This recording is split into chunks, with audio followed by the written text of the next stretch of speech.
जानने से पहले नजर डालते हैं आज की सुर्खियों पर। हेडलाइंस के प्रायोजक हैं इंटीरियर डिजाइन और वर्क के लिए आज ही संपर्क करें फर्नीचर महल, क्योंकि हम घर नहीं आपकी खुशियां सजाते हैं और शुद्ध पानी का दूसरा नाम पियो प्योर जियो मोर। अच्छी पानी पिएं और स्वस्थ जीवन जिएं। राजस्व कर्मचारी गिरफ्तार। एसीबी की टीम ने गिरिडीह अंचल कार्यालय में कार्यरत कर्मी को 3,500 रुपए घूस लेते रंगे हाथ किया गिरफ्तार। प्लॉट के म्यूटेशन करने के नाम पर मांगा था रिश्वत। खोरी महुआ अनुमंडल में हुआ शांति समिति की बैठक। आम श्रद्धालु के साथ साथ मंदिर में मौजूद पुजारी व पुरोहित भी करेंगे कोरोना काल के नियमों का पालन। दिए गए कई निर्देश। राष्ट्रीय पोषण अभियान के तहत जिले भर में कई कार्यक्रम। हरी सब्जियों से रंगोली एवं कागज पर चित्रकारी कर बच्चों और किशोरियों को किया जा रहा जागरूक। किसान विरोधी विधेयकों के खिलाफ शुक्रवार को भारत बंद का आह्वान। बंद को सफल बनाने के लिए विपक्षी पार्टियों ने झोंकी ताकत, बैठक कर बनाई रणनीति। और 12 महीने से नहीं मिला था वेतन, चिंता बीमारी व तंगी ने ली पारा शिक्षक की जान। परिजनों ने विभाग से की मुआवजे के साथ नियोजन की मांग।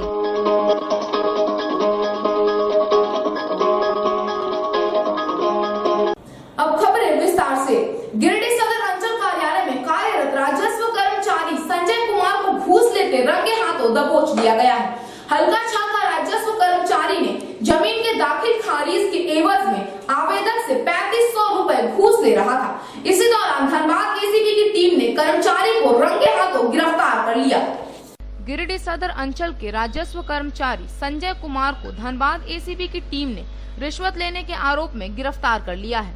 गिरफ्तारी के बाद एसीबी की टीम आरोपी को धनबाद ले गई। राजस्व कर्मी की गिरफ्तारी उस समय की गई जब वह मामले की शिकायतकर्ता से 3,500 रुपए रिश्वत ले रहे थे।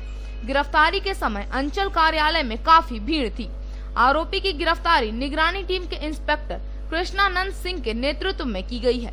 आरोपी राजस्व कर्मी के खिलाफ एसीबी के यहाँ सदर प्रखंड के महेश लुंडी निवासी सुरेश कुमार ने शिकायत किया था। सुरेश कुमार की शिकायत के आधार पर निगरानी विभाग की टीम गुरुवार को सदर अंचल आई थी। शिकायतकर्ता सुरेश कुमार के अनुसार राजस्व कर्मी ने सदर प्रखंड के करहरबारी के एक प्लॉट के म्यूटेशन करने के नाम पर 5,000 रुपए रिश्वत की मांग की थी। कर्मी की मांग पर शिकायतकर्ता सुरेश कुमार ने पहले 1,000 और फिर 500 रुपए की राशि रिश्वत के तौर पर दी। इसके बाद उन्होंने राजस्व कर्मी से म्यूटेशन करने कहा। इसके बाद भी आरोपी कर्मचारी म्यूटेशन के नाम पर टाल मटोल करता रहा। यह भी कहा कि बाकी के 3,500 मिलने के बाद ही म्यूटेशन किया जाएगा। इसके बाद भुक्तभोगी ने पूरे मामले की जानकारी धनबाद के एसीबी के पदाधिकारियों को दी। इस बीच बकाया 3,500 देने के लिए गुरुवार को दिन तय हुआ। तय दिन पर टीम आई और आरोपी को रिश्वत के साथ गिरफ्तार कर लिया। इस दौरान अंचल कार्यालय में हड़कंप की स्थिति हो गई। कई कर्मी भी वहां से भाग खड़े हुए। एसीबी की टीम कुछ देर अंचल में रुककर आरोपी कर्मी को उसके अलकापुरी स्थित घर ले गई, लेकिन घर से टीम को कुछ हाथ नहीं लगा। इसके बाद आरोपी को धनबाद ले जाया गया। हाँ ठीक है।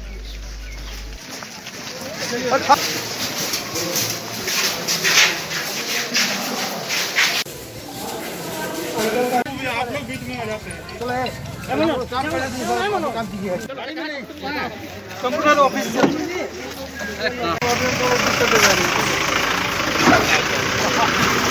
मेरा चाची जमीन था तोतिया देवी, चाची जमीन था तोतिया देवी। उसके वर्षण के लिए 5,000 मांग किया तो 5,000 को एक बार दिया 1,500, फिर दिया 3500।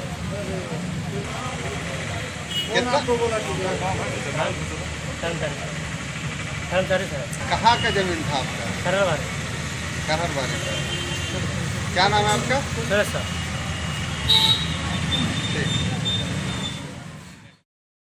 दुर्गा पूजा व छठ पूजा को लेकर धनबाद मनरेगा सभागार में खोरी महुआ एसडीएम धीरेन्द्र कुमार सिंह की अध्यक्षता में एक बैठक आयोजित हुई। बैठक में खोरी महुआ अनुमंडल क्षेत्र के बीडीओ, सीओ, थाना प्रभारी और पूजा समिति के अध्यक्ष, सचिव व प्रतिनिधि मौजूद थे। दुर्गा पूजा शांतिपूर्ण संपन्न कराने को लेकर धनवार मनरेगा सभागार में खोरी महुआ एसडीएम धीरेन्द्र कुमार सिंह की अध्यक्षता में गुरुवार को शांति समिति की बैठक हुई, जिसमें पूजा समिति के पदाधिकारियों व जनप्रतिनिधियों ने भाग लिया।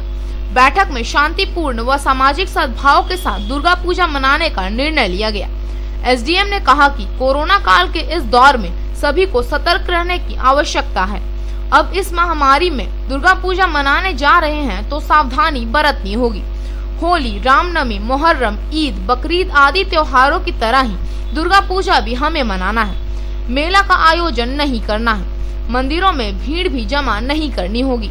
अगर मंदिरों में पूजा अर्चना करने जा रहे हैं तो शारीरिक दूरी का पालन, मास्क और सैनिटाइजर का उपयोग करना होगा। जुलूस नहीं निकालना होगा, यानी कोरोना से बचने के लिए तमाम उपाय अपनाने होंगे। उन्होंने पूजा समिति के सदस्यों को अन्य त्योहारों की तरह दुर्गा पूजा भी मनाने और पूजा पंडालों को आकर्षण रूप नहीं देने की अपील की। कहा गया कि एम्पलीफायर पूजा पंडाल तक ही सीमित रखें और भड़काऊ गीत न बजाएं। मंदिर में मौजूद पुजारी व पुरोहित भी कोरोना काल के नियमों का पालन करेंगे। हर आने जाने वाले श्रद्धालुओं से दूरी बनाए रखेंगे और उन्हें भी इसके लिए प्रेरित करेंगे। बैठक का मेन उद्देश्य हम लोगों का था कि दुर्गा पूजा के अवसर पर और छठ के अवसर पर, दोनों ही अवसर पर कोरोना से बचते हुए कैसे सीमित तरीके से हम लोग पूजा अर्चना भी कर लें, धार्मिक भावना को ठेस भी नहीं पहुंचे और लोगों को किसी तरह से दिक्कत भी नहीं हो, इसी को लेकर के प्री बैठक थी। फिर हम लोग 15 तारीख के आसपास बैठक करेंगे। निर्देश लोगों को दिया गया है, सभी समितियों को, कि वो लोग प्रयास करें कि भीड़ कम से कम जुटे, मेला नहीं लगे, झूला वगैरह नहीं लाए जाएं, दुकानें नहीं सजें, ताकि कोरोना से बचें। ये प्रतिबंधित है, हम लोग डीजे प्रतिबंधित किए हुए हैं। विसर्जन में भी हम लोग प्रयास करेंगे कि डीजे 100% नहीं हो और विसर्जन भी सादगी के साथ 10 आदमी 15 आदमी से ज्यादा लोग नहीं उपस्थित। बैठक में बीडीओ रामगोपाल पांडे, विनोद कुमार कर्मकार, मधु कुमारी, सीओ शशिकांत सिकर, थाना प्रभारी रुपेश कुमार, आरके पांडे, राधेश्याम पांडे, रामाशंकर उपाध्याय, संतोष कुमार समेत अनुमंडल क्षेत्र के दर्जनों पदाधिकारियों के अलावा शांति समिति के सदस्य नकुल राय, संजय साव, बालेश्वर मोदी, रोबिन साव, विजय अग्रवाल, जयप्रकाश राम गुप्ता, संतोष साव, कैलाश राय, शंकर साव आदि उपस्थित हैं। राष्ट्रीय पोषण अभियान के तहत गिरिडीह जिले में कई तरह के कार्यक्रम आयोजित किए जा रहे हैं। इसी कड़ी में 1 से 30 सितंबर तक चलने वाले इस अभियान के तहत कुपोषण को दूर भगाने के लिए लोगों को जागरूक करते हुए उनके खान पान की आदतों में सुधार लाने का प्रयास किया जा रहा है। राष्ट्रीय पोषण अभियान के तहत गिरिडीह जिले में कई तरह के कार्यक्रम किए जा रहे हैं। उपायुक्त राहुल कुमार सिन्हा के निर्देश पर सभी प्रखंडों, पंचायत और आंगनबाड़ी केंद्रों में यह अभियान चल रहा है।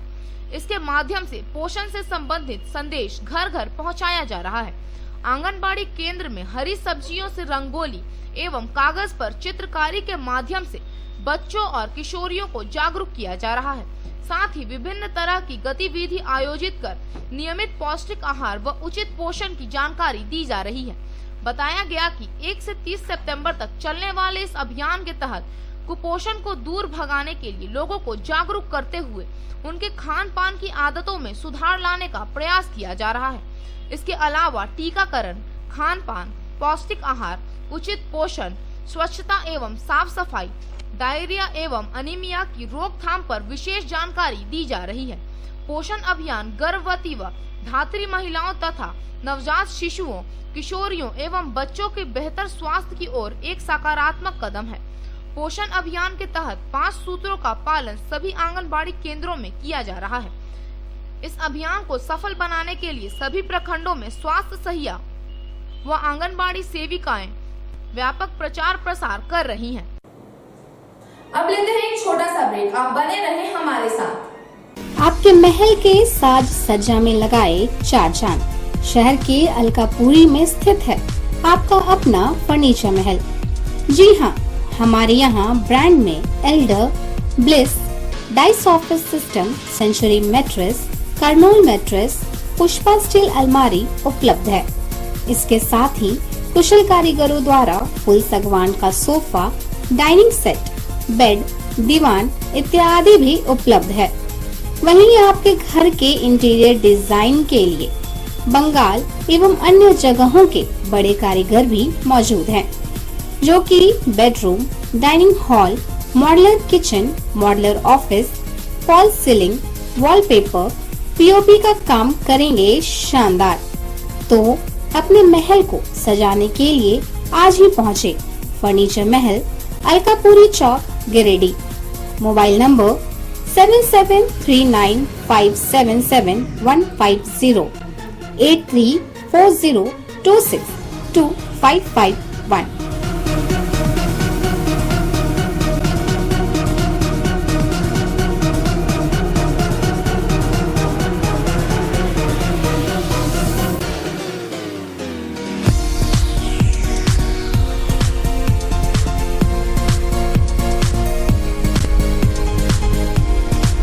बूंद बूंद मिलके बनी लहर और लहर, लहर लहर मिलके बनी सागर, वो बनी सागर, वो बनी शुद्ध पानी पिएं और स्वस्थ जीवन जिएं। जी हाँ, MS रामेश्वरम एंटरप्राइजेस लेकर आए हैं आपके लिए शुद्ध प्योरिफाइड मिनरल वाटर पीओ प्योर।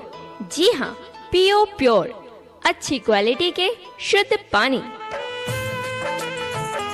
पीओ प्योर, जो आपको रखे बीमारियों से दूर। तो पीओ प्योर, जियो मोर। MS रामेश्वरम एंटरप्राइजेस, गादी नवडीहा, गिरिडीह। ब्रांच ऑफिस मगधपुर चौक, गिरिडीह।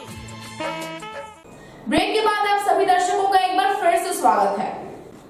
किसान विरोधी विधेयकों के खिलाफ शुक्रवार को आहूत भारत बंद के समर्थन में भाकपा माले सड़क पर उतरकर लोगों से समर्थन देने की अपील की।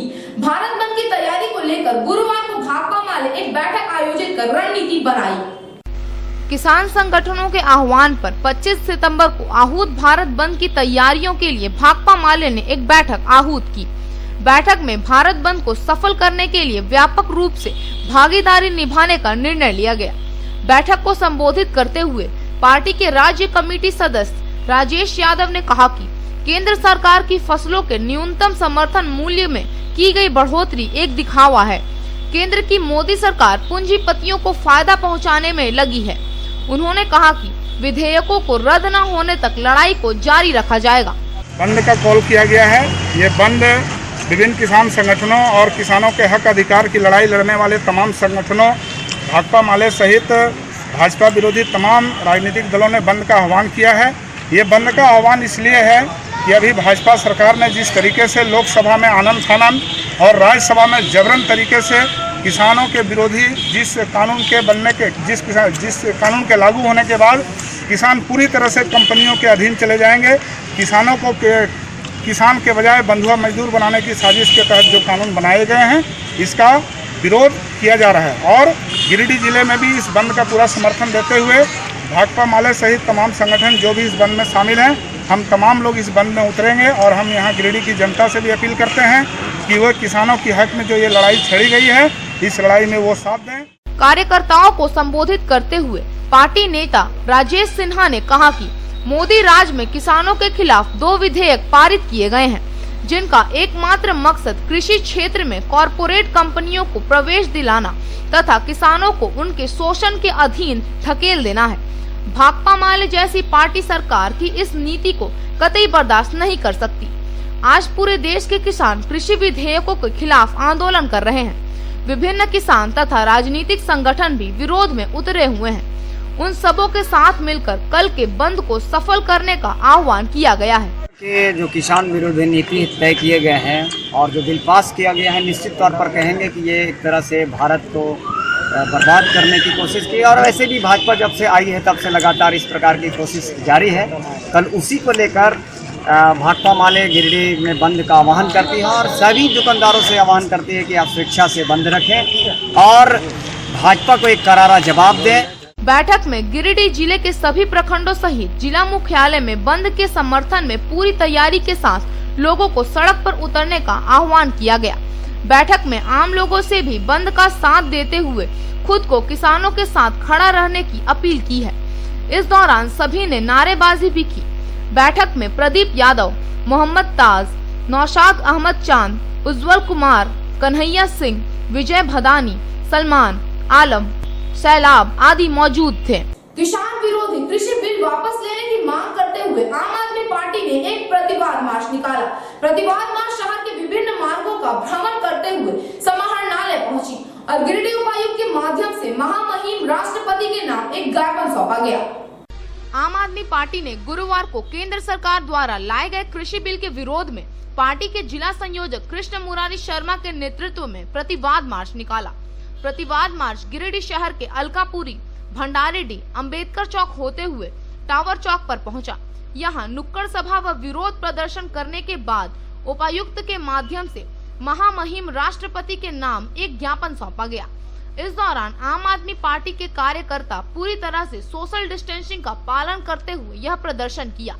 मौके पर जिला संयोजक कृष्ण मुरारी शर्मा ने कहा कि राज्यसभा में अल्पमत के बावजूद केंद्र सरकार ने असंवैधानिक तरीके से राज्यसभा में किसान विरोधी बिल पारित करवाया।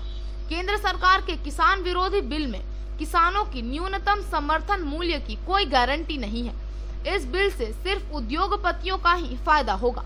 देश में किसानों की आवाज विपक्ष की आवाज को अनसुनी करके पूंजीपतियों के दबाव में केंद्रीय सरकार ने लोकसभा और राज्यसभा के 3 किसान विरोधी बिल पास किया है। खासकर राज्यसभा में भाजपा के पास बहुमत नहीं होने के बावजूद असंवैधानिक तरीके से किसान विरोध बिल पास किया गया, जिसको लेकर पूरे देश के किसानों में गुस्सा है।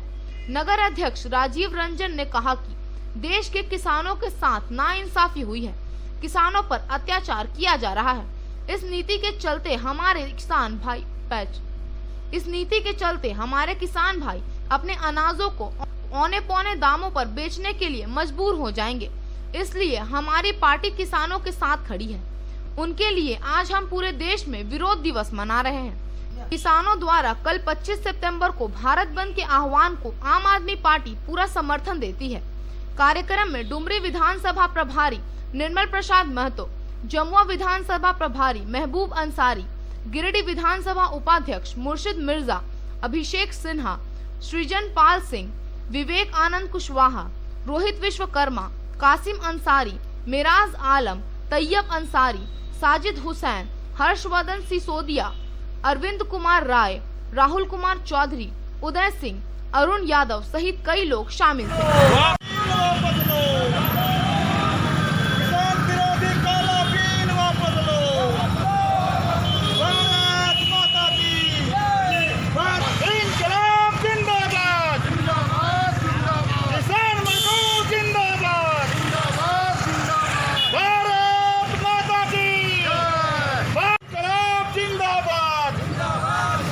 अब ये कहें कि उनके खिलाफ जो है तो 2 बिल लाया है पूंजीपतियों के समर्थन में। ये दोनों कानून जो है तो एक तो जो यहाँ पर बाजार समितियाँ हैं, मंडियाँ हैं, उसको ख़त्म करने वाला कानून है, और दूसरा कानून जो है वो कॉन्ट्रैक्ट फार्मिंग को बढ़ावा देगा। किसान जो आज के किसान हैं वो आने वाले दिन में ये अडानी अंबानी के बंधुआ मजदूर बनने वाले हैं। इसी के खिलाफ पूरे देश में आम आदमी पार्टी इस बिल के खिलाफ हमारी पार्टी जो है तो विरोध कर रही है। उसी के क्रम में आज भी आम आदमी पार्टी गिरिडीह ने यहाँ पर अभी हमारा जो जिला के हमारे माननीय उपायुक्त हैं उनको उपायुक्त को हमने राष्ट्रपति को महामहिम राष्ट्रपति जी को एक ज्ञापन सौंपा है कि इस कानून को अब लोकसभा और राज्यसभा में जो पारित कर दिया गया है इस कानून को आप वापस करें, इसको पास नहीं करें, ये किसानों का भला होगा। आप देख लीजिए अभी जो आवश्यक वस्तु था जो एग्रीकल्चर प्रोड्यूस है, जैसे आप तेल, आलू, दाल, जितना भी अनाज है उसको इसेंशियल चीज़ों से हटा दिया है। यानी अब काला बाजारी बढ़ेगा। अब जम करके पूंजीपति लोग काला बाजारी कर सकेंगे और अधिक से अधिक दामों में बेच सकेंगे। सरकारी सिस्टम की पेश के कारण सिद्धार्थी पंचायत के पांडे टोला के ग्रामीणों को आवास योजना का लाभ नहीं मिल पा रहा है। जियो टैगिंग के बाद भी कई लोग आवास योजना से वंचित हैं। शिकदारडीह पंचायत के पांडे टोला में कई ऐसे घर हैं जिनकी स्थिति काफी जर्जर है। जियो टैगिंग के बाद भी इन्हें आवास योजना का लाभ नहीं मिल पा रहा है, जिससे इनकी परेशानी बढ़ी हुई है। इस बाबत यहाँ के लोगों ने बताया कि बरसात के मौसम में इन्हें मिट्टी के कच्चे घरों में रहने में काफी डर लगता है, कब गिर जाएगा कहना मुश्किल है। लोगों का कहना है कि ये स्थानीय मुखिया ठाकुर दास को इसके लिए कई बार आवेदन भी दे चुके हैं। जियो टैग हो जाने के बाद भी अभी तक इनकी कोई सुध नहीं ली जा रही है। ऐसे में ये सरकार से मांग कर रहे हैं कि जल्द से जल्द इन्हें रहने लायक घर बना दिया जाए, ताकि इनकी परेशानी का हल हो सके।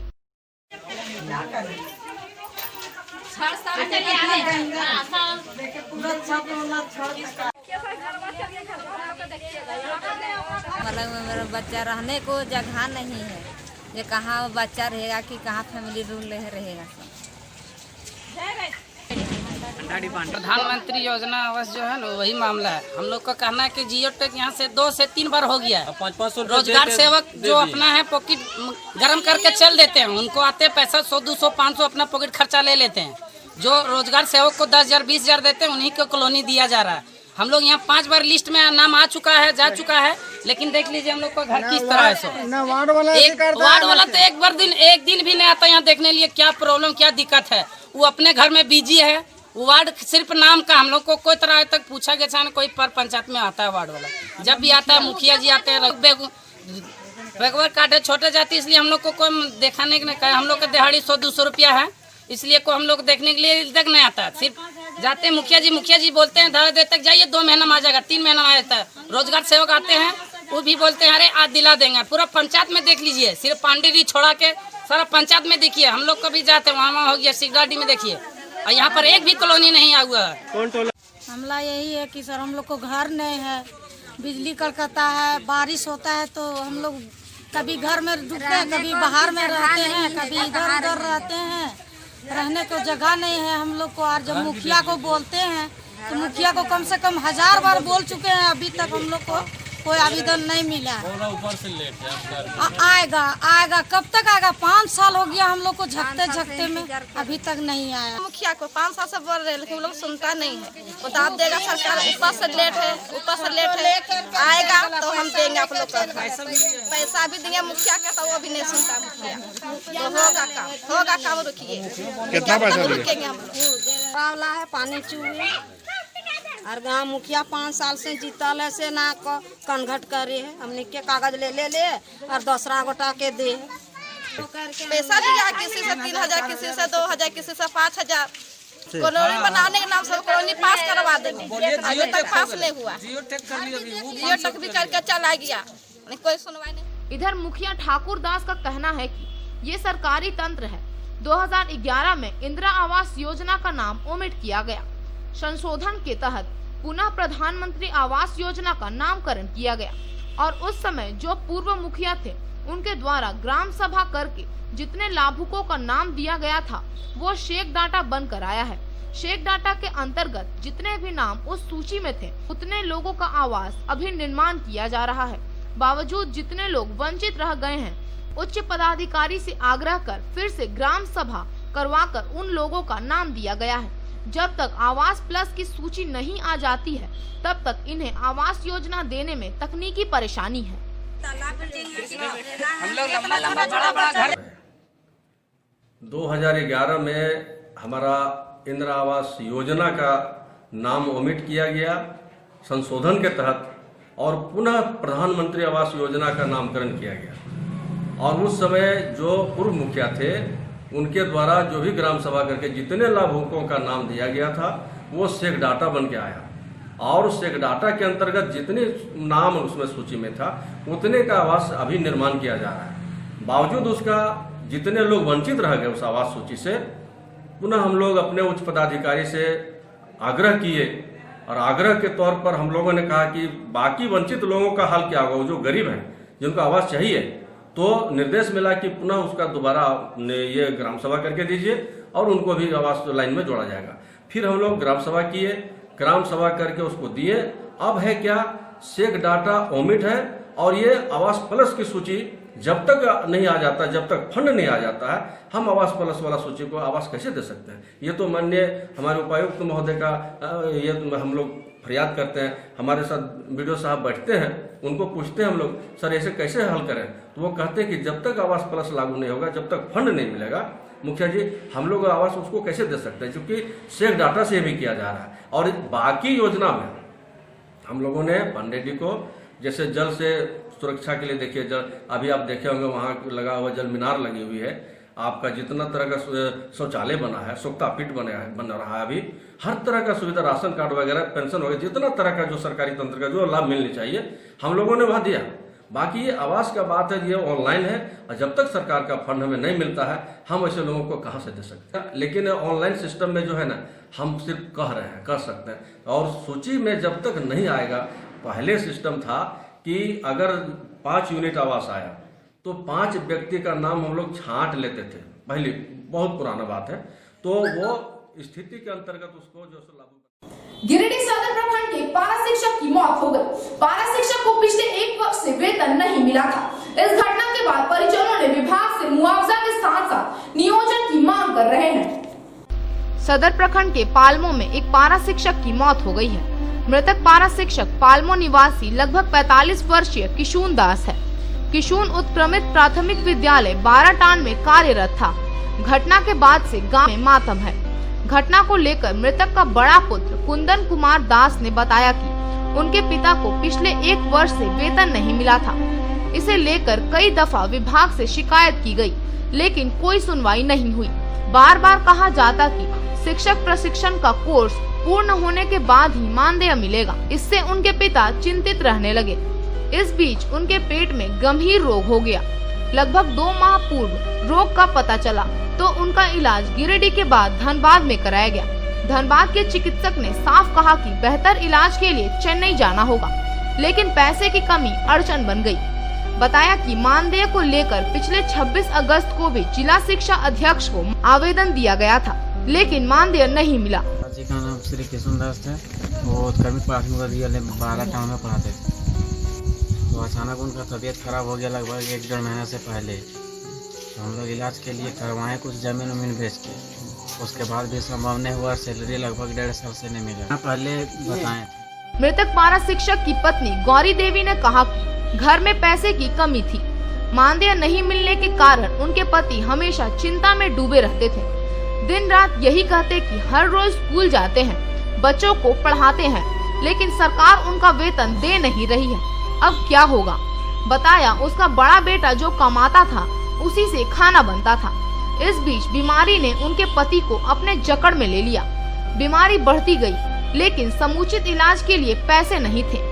इस बीमारी के कारण उनके पति को पुश्तैनी जमीन बेचनी पड़ी। इसके बाद भी जान नहीं बची। कहा कि यदि पैसा रहता तो वह अपने पति का इलाज उचित तरीके से करा सकती। मृतक की पत्नी गौरी ने कहा कि आर्थिक तंगी के कारण सबसे ज्यादा दिक्कत लॉकडाउन में उठाना पड़ा था। इस दौरान भात तो मिलता था, लेकिन घर के बच्चों को रोटी नहीं मिल सका। कई बार तो सब्जी भी घर के लोग नहीं खा पाते थे। दिक्कत है, उसका तबीयत खराब है, पूरा पेट फूल गया है, इलाज उलाज कराए नहीं ठीक है। ज्यादा था क्या आप लोगों को? हाँ, पैसे की दिक्कत है और ज्यादा चिंता कर देते। 3 महीना वेतन कमा रहा है, मिल ना रहा, ठीक है। लड़का कमा रहा है, इसी से चल रहा है इतना दिन। ये है इधर उधर से उनको बोलने दिए ना। उसका बहन है, वो बहन दिए हैं, ये सभी दिए हैं, 1,000 2,000 देते हैं। हाँ, दिक्कत है। तीनों टाइम खाते थे अच्छे से? जैसा हो उसे खा रहे हैं। हमारा भात कर लीजिए, सब जैसा बना है। इधर इस मामले पर विद्यालय के अध्यक्ष तालेश्वर दास ने कहा कि मानदेय नहीं मिलने के कारण किशुन परेशान था। वहीं मुखिया रूबी पांडे, पंचायत समिति सदस्य सुरेंद्र यादव, पूर्व मुखिया जितेंद्र पांडे, वार्ड सदस्य रेशमी देवी, भूचो दास ने मृतक के परिजनों को बकाया वेतन के साथ साथ मुआवजा देने की मांग की है। जो हमारे उत्क्रमित प्राथमिक विद्यालय बाराटान के शिक्षक थे, पारा शिक्षक किशुन दास जी, उनका देहांत आज हो गया और कार्यरत थे 15 साल से लगभग, और 1 साल से उनका वेतन रुका हुआ था। वो बीमारग्रस्त थे, तो किसी कारण से उनका वेतन नहीं मिल पाया। इन लोगों से जब उनका परिवार से बात करते हैं तो बोलते हैं पैसा के अभाव से इलाज नहीं करा पाए। और आज उनका दाह संस्कार के लिए भी मेरे पास कुछ पैसा नहीं है। ऐसे इसका स्थिति होगा तो मैं यही कहता हूँ कि शिक्षा पदाधिकारी से हम लोग बात करेंगे, मिलेंगे और इनका जो बकाया वेतन है उनसे रिक्वेस्ट करेंगे कि आप उनका बकाया वेतन देने का कष्ट करेंगे, जिससे इनका श्राद्ध कार्यक्रम आगे बढ़ सके। आज का यह अंक आपको कैसा लगा? आप अपने सुझाव व राय इस नंबर पर दे सकते हैं। साथ ही ताजा तरीन खबरों के लिए आप सीधी नजर लाइव के वेबसाइट, फेसबुक, ट्विटर, पोर्टल व इंस्टाग्राम को फॉलो कर सकते हैं। अब दीजिए पूरी टीम को इजाजत। नमस्कार।